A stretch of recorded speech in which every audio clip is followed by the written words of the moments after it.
You smacking this shit, bro. What's up, YouTube? It's your boy Sky Too Hot. Got my dog, my boy. Yes, sir. Introduce yourself, gang. Damn, my fault, Dad. Hey, what up, y'all? I go by a lot of different names. Wait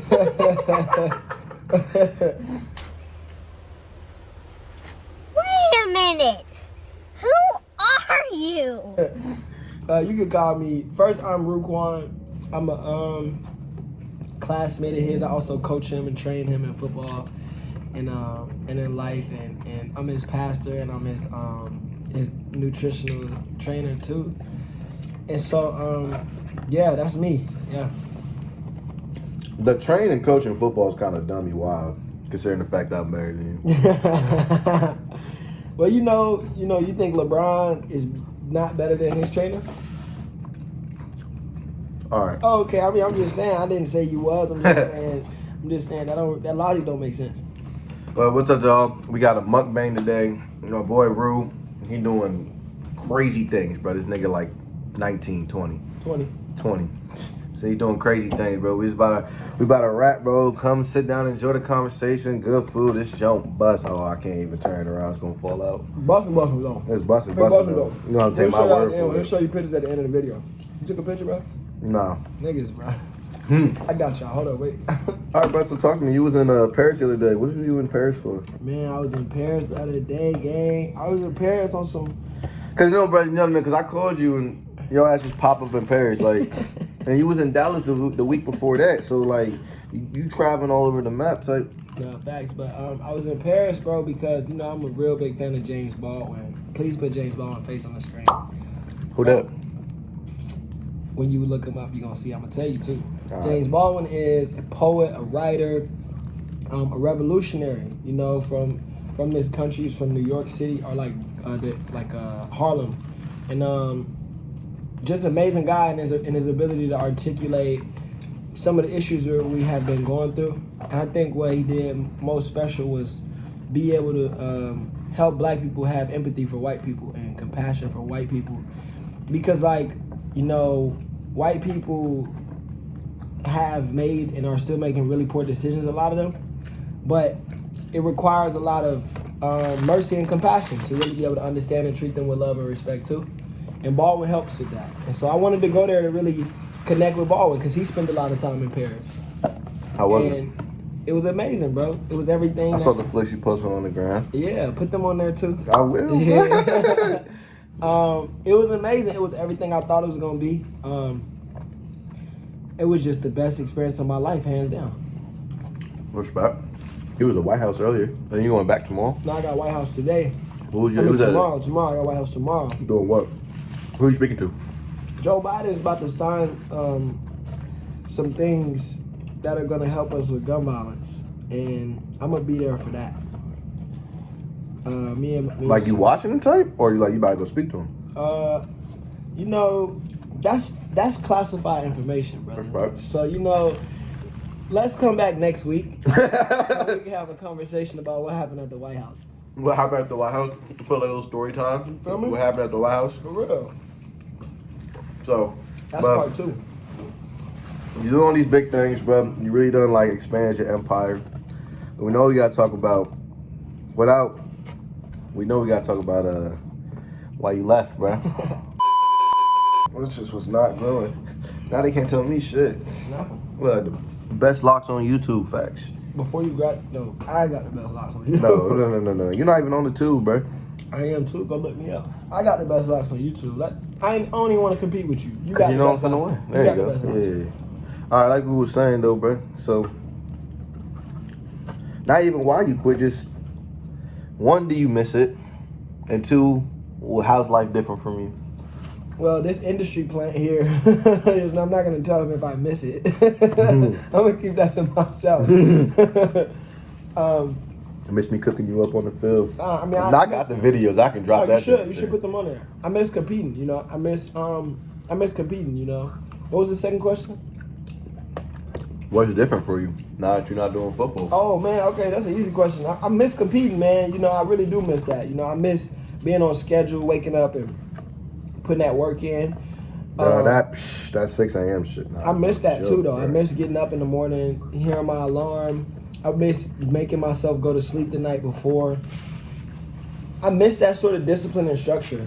And I miss the competitiveness. You know, I miss me and Scott talking smack back and forth. I miss All Scott, practice. Me and a lot of reps. You know, I miss being forced to go home and watch film all night to become better. You know, I miss that.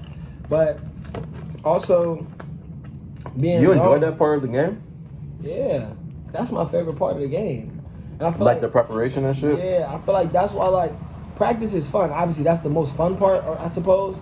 Like, I feel like why I was able to have so much fun out there is because I honestly had even more fun watching film, bro.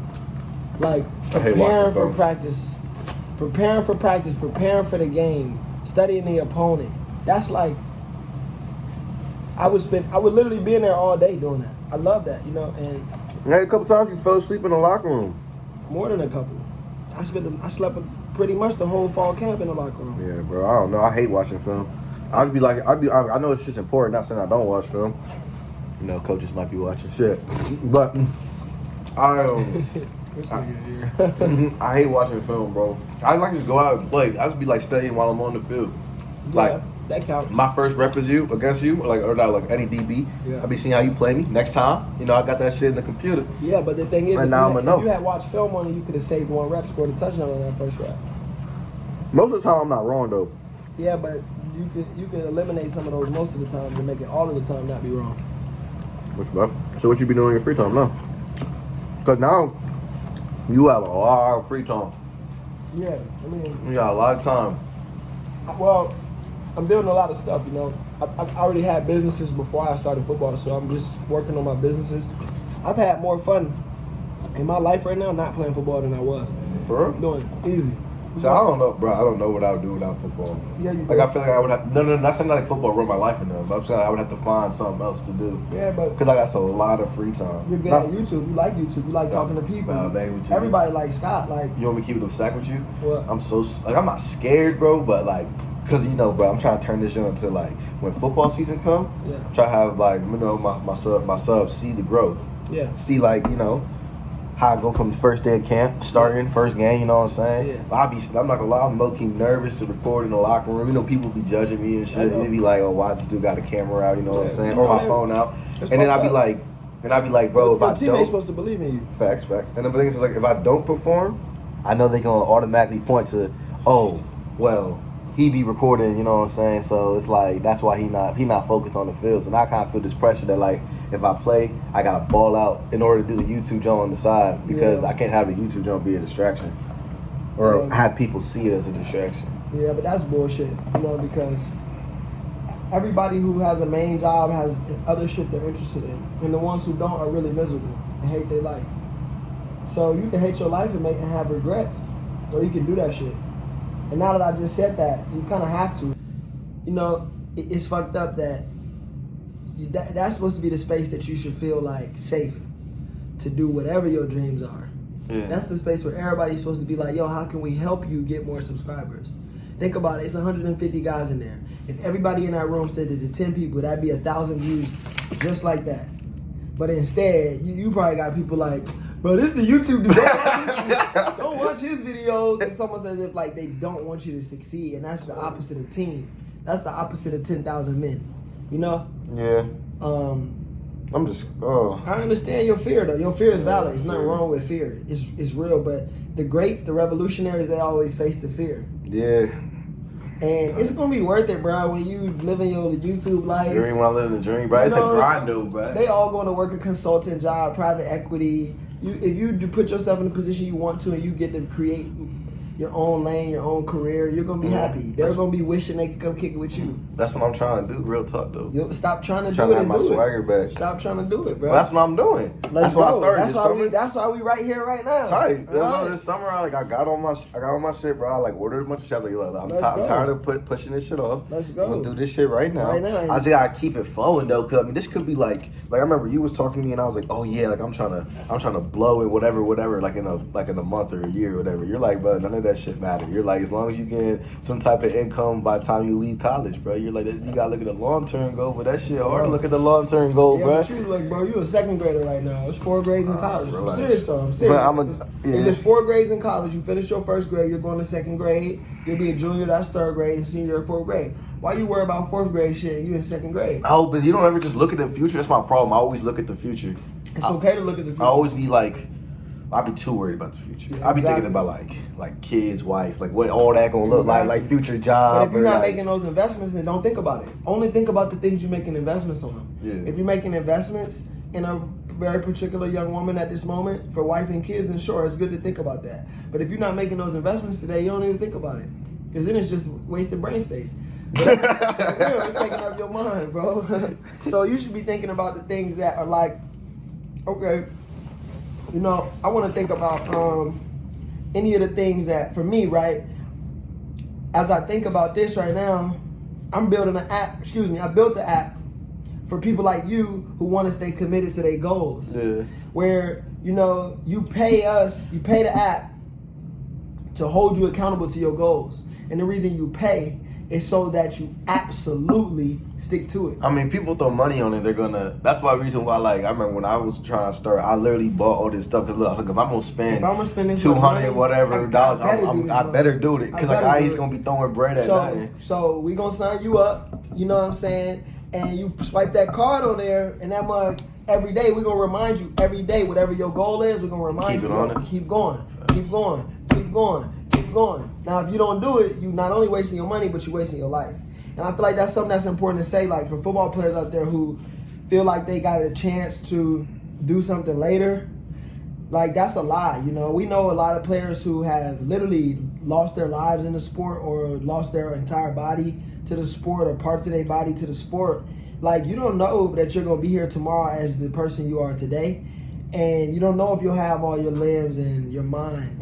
And that game is vicious, you know. And I'm not saying don't play it. I'm just saying Put your eggs in some other baskets. yeah, bro. Cause like, come on, bro. Like, don't be stupid. Stupid is you only playing that sport thinking that you gonna hit the jackpot and you're gonna be good, because you may, and I hope you do. The reality is that most of us don't, you know. And since most of us don't, what else can you do? And then let's look at LeBron, for instance. LeBron hit the jackpot more than any player we've ever seen, but he still has his eggs in more baskets than many people. So I think what we learn is the wisest thing you can do is plant several seeds in several gardens. Don't just plant all your seeds in football. You're not going to win. Don't just plant all your seeds in medicine. Don't just plant all your seeds in academia. Don't just plant all your seeds in literature. Spread it out. Spread it out, because you want to make sure that you have several trees to get fruit from. And I think Scott wanted to talk about like that same thing about keeping it and having several lanes. Yeah, no, that's what I be trying to do, like hella shit, because you just never know like what lane I can go down, what road. I don't want to okay, I'm a football player, that's great and all, but like let's keep it a stack, 1%, all moving on, and because I'm 5'6", 5'7", that percent even smaller. So it's I'm trying to get all A's, or I'm trying to get my grades up, or I'm trying to do YouTube, maybe there hasn't been I don't think there's been a D1 football player showing a journey of a whole D1 program on the tube for people to see from the jump to finish. And I feel why not be the first? Why not be the first person to do that Why shit? not? I'm not gonna copy other YouTubers and shit. I'm trying to show I'm different and trying to be unique and stuff. And I'm really just trying to accomplish big things, bro. But this is the start. This is what I want to do now. So I just gotta keep it going. Cause there be some days, bro. You upload a video, get 30 views. You be damn, bro. You be damn, I feel that. Yeah, you be damn, bro. And then you just be wanting to quit, bro. But I'm all right. Well, this is what I want to do right now. Right now, I'm gonna try to get my degree. Right now, at this present time, so in 3 years of present time, I'm trying to get my degree. I'm trying to do the best I can in football, wherever that ends or where it takes me, and also do the YouTube. So I'm really trying to accomplish 3 things at one time. You can, and you will too. That's the plan. That's hard, and staying committed, staying focused. I'm proud of you for setting this up, putting yourself out there and making sure we got on the phone and set it up. Yeah. I'm proud of you, You always call when you need help, and that's another one of the characteristics of great people is people that reach levels of greatness are not afraid to get help. and not afraid to say that they scared too. Yeah.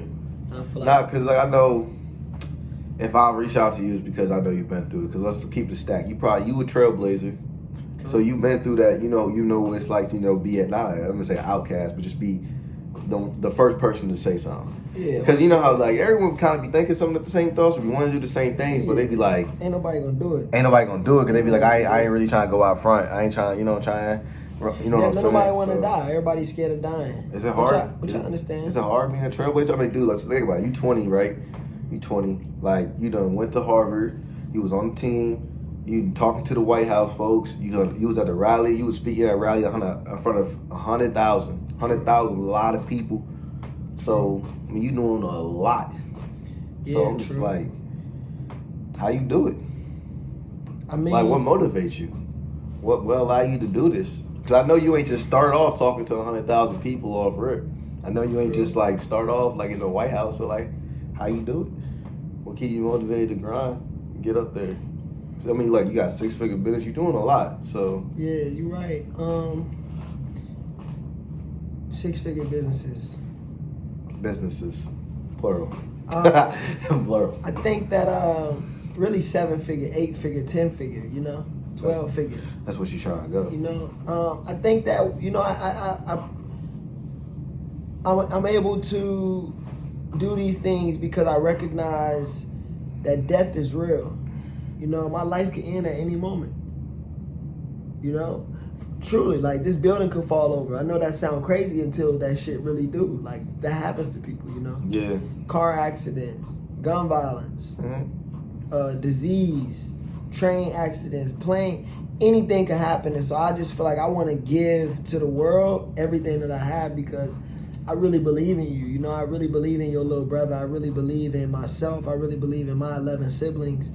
And anybody out there who knows that they need help and love, I believe in them. And I have a duty to give. Because if I don't, that's selfish. If I sit around having fun talking about, I'm just vibing right now, that's selfish. Because if it wouldn't be selfish if I was guaranteed to get that time back. But it's selfish because I was made to give to people. I was made to serve people, and people were made to serve me. We were made to serve each other. And I think that's why I do it. So 100,000, I was afraid, I was nervous, most are nervous about the content. I was nervous about what I was going up there to say. And I was really nervous about probably maybe getting assassinated, to be honest, because like a lot of people, there's a lot of anti-gun safety protesters who got guns, But I just feel like I gotta do that for my people. And my people are people who believe in love, That's why you always be stressing like love. Yeah, like that's why I got it tatted on my shoulder, because it's a part of me. Love is the most important, and the one is next to it because we should put love first, and love is the one thing that we need. And everybody will realize that one day. Like you really stand up for like love is really like the underlying factor. That's like, literally it. Love is really the key. That's the key, bro. Like a coach is willing to mistreat you, or a CEO is willing to mistreat you, or a teacher is willing to mistreat you because they don't have a good relationship with themselves. They don't love themselves. That's why somebody's willing to abuse you because they're only willing to do to you what they truly feel like they deserve. So that's one example. And then two, we just owe that love to each other, in order to live a prosperous, like, full life. And we have all the resources to put ourselves, especially in this country, in position to do it. But, we skip that. So I really think love is the answer. So when you say, how do you do it? How do you put your...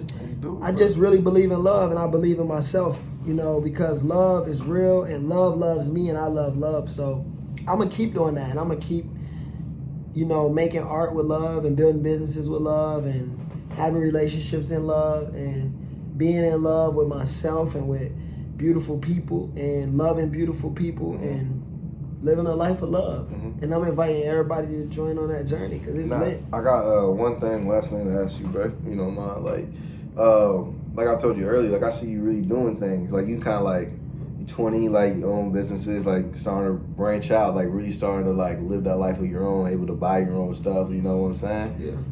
Like how, like, I lost my question, but I'm trying to think, like, How is that for you? Like, really, like, you feel like you growing up, or like you feel like you already been grown up, or like do you feel like you taking some next steps? Like, cause you know, like people in college, you know, they still kind of live off their parents. You know, you still kind of. But now I kind of see, yo, I'm traveling from here to here, and I'm in the hotel room here by myself, or that I'm about to go out here because I got some business to handle. Yeah, You know what I'm saying? Like, that's a good question. I think that my parents kind of made me independent. I just got off the phone with my mom. We were talking about she really her definition of like good parenting, and she'll feel good at the end of, you know, when all my siblings turn 18, if we're all independent and can survive without our parents. And I think that's a beautiful goal.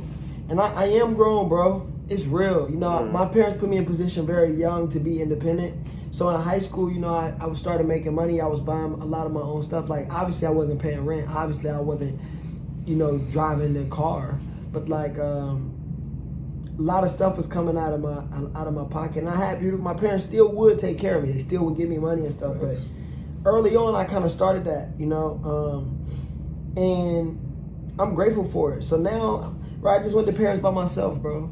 You know, Amsterdam, Italy by myself. You know, I ain't take it wasn't nobody next on my side. It was on your dolo. You know, and so I feel like, it's time to go. Like, let's like get it's time, birds time to lead the nest. Like, yeah, bro. You Like, think you ready for that? I know I am. Because like I say right now, I think one thing with me, I don't think I'm like I hate being alone. But I know like in order to spread the wings and fly, you're gonna have to soar alone. Yeah, sometimes, not all the time. Not all the time, because but I could be in here alone, but I brought you here. Yeah. So it's just you gotta put yourself in position to make whatever you want to happen, make it happen. Pick up the phone, call your brother. If your brother can't go with you, you got 150 teammates to call. And if one of them can't go, Somebody can go. bro, you need a new team, dog. One of 150 can't go, dog. You that's like, I don't know the math, but that's a bad percentage, you know. So, But you're not scared though? Like, you ready? I'm scared all the time. Yeah. This is what I'm saying though. I'm scared right now. I'm gonna get my wife pregnant one day, Lord willing. You think I'm not gonna be scared to have that baby? Dude, like, I don't know why we think life is just like vibes. Like it's not vibes, bro. Nah, life's definitely not it's not vibes, just bro. vibes. Like, Yeah, it's gonna be scary. You know, your wife might get sick or you might get sick. That's gonna be scary. You know, you're gonna go to that new job. That's gonna be scary. You're gonna be the only dude who ever did what you did. That's gonna be scary. You're gonna be raising your kids the right way and your friends doing it differently. That's gonna be scary. Everything that is great is gonna be scary. It's just about, like, the great people in life face the fear. That's the difference. Tackle that y'all head on, yeah. That's the difference, bro. But the great people don't always do it alone. They build teams, or they put themselves in position. They build a victory village. Exactly. Second, though, James Baldwin showed us he was willing to go wherever he needed to go to do it. Mm-hmm. If you need to go to a new environment, and that's what I needed for my own growth. About time you come back to this city, but I be coming my ass all the way out to you. Hey, About time come you come on. to the AVA. Come on, you know, to the AVA. Alexandria. We are in Washington, D.C. I don't know nothing about no AVA. AVA, bro. Nah, I used to live in Alexandria, though, for real. So, but I appreciate you coming talking to the gang and me and the gang, bro. We really appreciate you. Yeah. You know, you got some words to speak, bro. Shout out to the gang. This is my gang too. What up, y'all? Man, up, just gang? welcome me with warmly welcome me with wide open arms. You know what I'm saying? Please. A lot of W's. W's, bro. All right, gang.